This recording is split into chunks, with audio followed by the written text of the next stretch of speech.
toutes et à tous. Donc les présentations sont faites. Écoutez, déjà, je tiens vraiment à féliciter les organisateurs, le président régional Jean-Daniel, qui m'a dit, bon, mange froid, tu as le temps. Hein. Donc il m'a donné, je vous rassure, on va essayer de faire très court. Mais en tous les cas, félicitations pour l'organisation et la qualité de ce colloque. Qui devient maintenant un colloque incontournable dans les colloques régionaux à portée nationale. C'est la 2e édition et encore une fois, bravo. Vous avez eu une série d'interventions et je voulais aussi remercier et féliciter les intervenants de la qualité de leur présentation.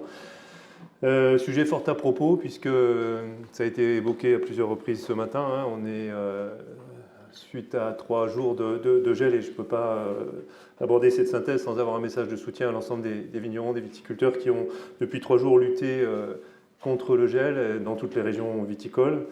Peu ont été épargnés, c'est encore trop tôt pour évaluer les dégâts, mais ça fait suite à une année 2021 aussi assez marquante et catastrophique en termes de gel, puisque ça avait impacté la récolte de près de 25%. Donc je crois que les exposés de ce matin ont montré aussi le besoin d'anticiper ces phénomènes d'aléas climatiques qui sont aussi maintenant des marqueurs importants des conséquences du changement climatique. Le gel bien sûr, la grêle, la sécheresse et depuis 2003 ici vous vous en souvenez également. Et la vigne est bien le témoin de ce changement climatique hein, à travers les relevés historiques et ça a été évoqué là à travers les dates de récolte. Vous le savez maintenant depuis près de 50 ans, pratiquement un mois de gagné dans certaines régions sur la date de vendange, avec des conséquences sur la phénologie, la maturité, les degrés, les profils des vins. Et donc c'est bien dans ce contexte que la filière viticole s'est engagée dans cette démarche et dans cette feuille de route stratégique que vous avez dans vos documents sur l'adaptation et l'atténuation au changement climatique. Et à ce titre, la filière est assez exemplaire dans sa démarche. On a pu le voir dans le cadre du Varenne de l'eau, qui a été porté par le ministère de l'Agriculture et dont les conclusions ont été rendues en début de cette année. Cette feuille de route avait été remise l'été dernier avec 7 domaines, j'y reviens pas, on a pu les balayer au cours de la matinée, et 40 actions. Donc maintenant, il conviendra de mettre en œuvre l'ensemble de ces actions.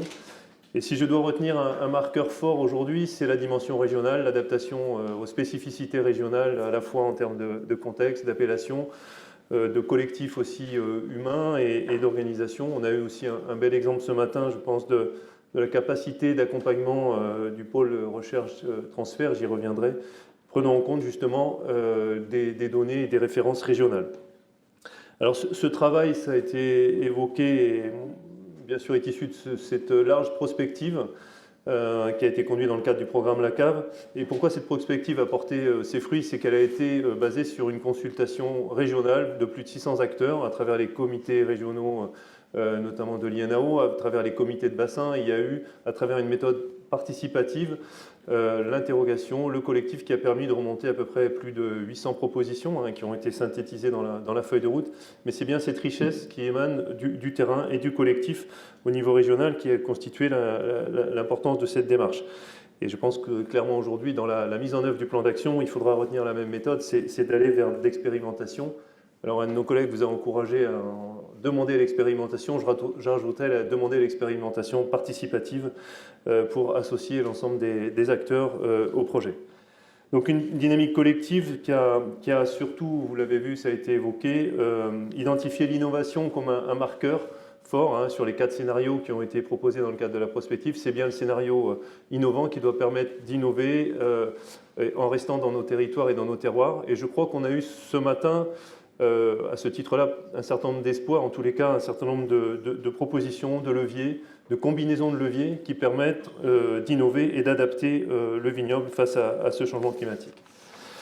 Alors dans ce cadre-là, puisque c'était une question qui m'était posée, c'est l'IFV a bien sûr construit son programme. Nous venons de déposer un programme pour les 6 prochaines années, CAP 2027, autour de 4 défis majeurs.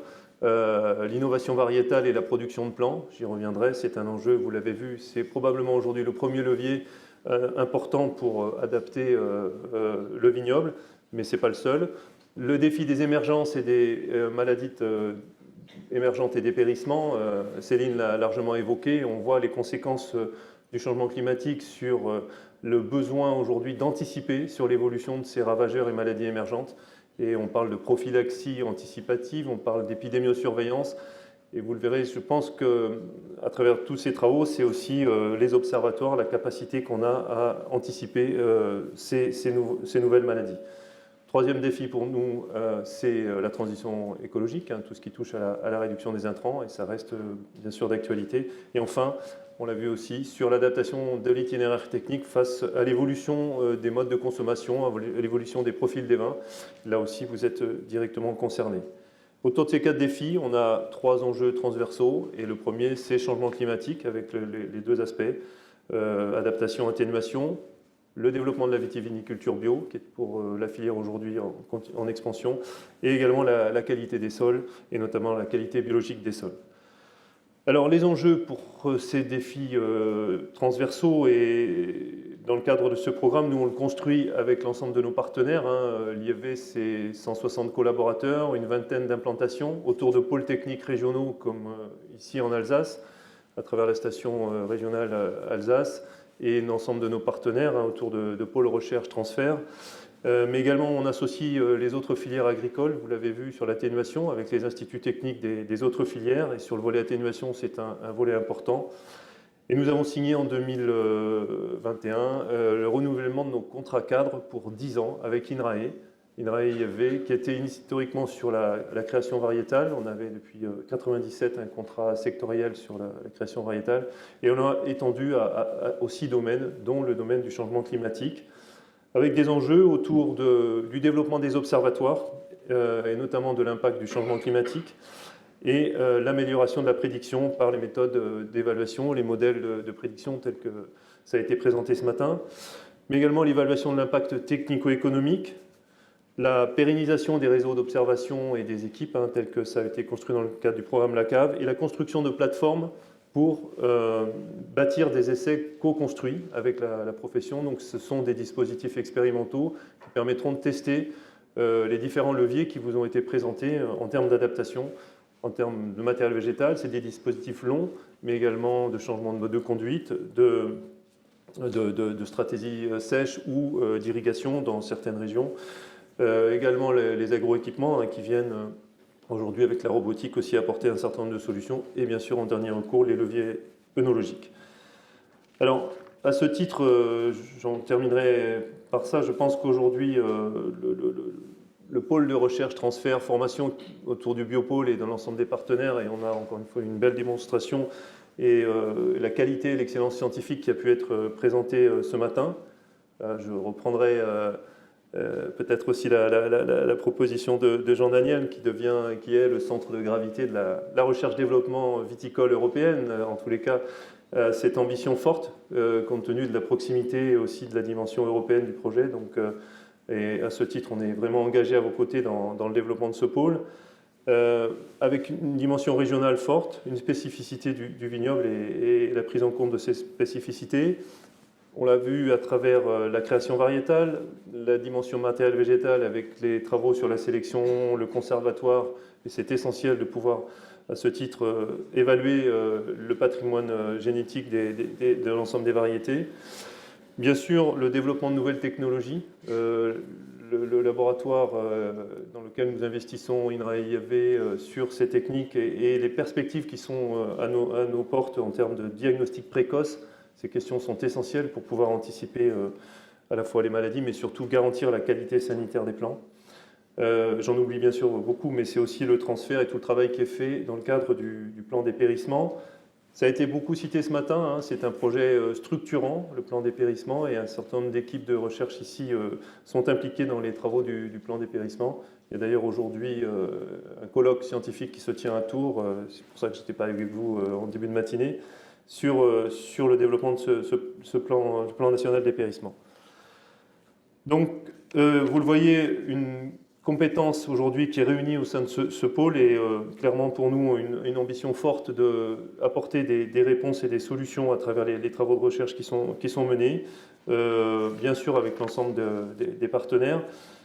Moi, ce que je retiens, c'est bien sûr aussi avec une gouvernance professionnelle forte. Hein. Vous avez ici vos représentants, des responsables professionnels que je salue. Ça, c'est important par rapport aux priorités, à l'organisation. Hein. Et on le verra, et notamment dans cette approche de co-construction de programme, d'avoir à chaque fois les priorités professionnelles rappelées par rapport à la recherche. Et pour nous, c'est essentiel. Donc je retiendrai en conclusion cette démarche autour du projet de recherche transfert, associant l'ensemble des partenaires. Je ne l'ai pas tous cité, mais je sais que nous travaillons aussi, et vous travaillez avec les partenaires, bien sûr, des ODG, du lycée et des chambres d'agriculture. Hein, ça serait trop... En tous les cas, tout le monde est associé à cette dynamique. Voilà, donc encore une fois, merci et bravo pour la qualité de ce colloque. En tous les cas, ça préjuge de beaucoup d'espoir sur les capacités de réponse et d'accompagnement de la filière viticole. Et puis je vous souhaite donc un bon appétit. Et les travaux se poursuivent cet après-midi donc autour des 2 ateliers, hein, comme l'a rappelé Valérie, et puis un autre atelier sur l'innovation variétale. Voilà.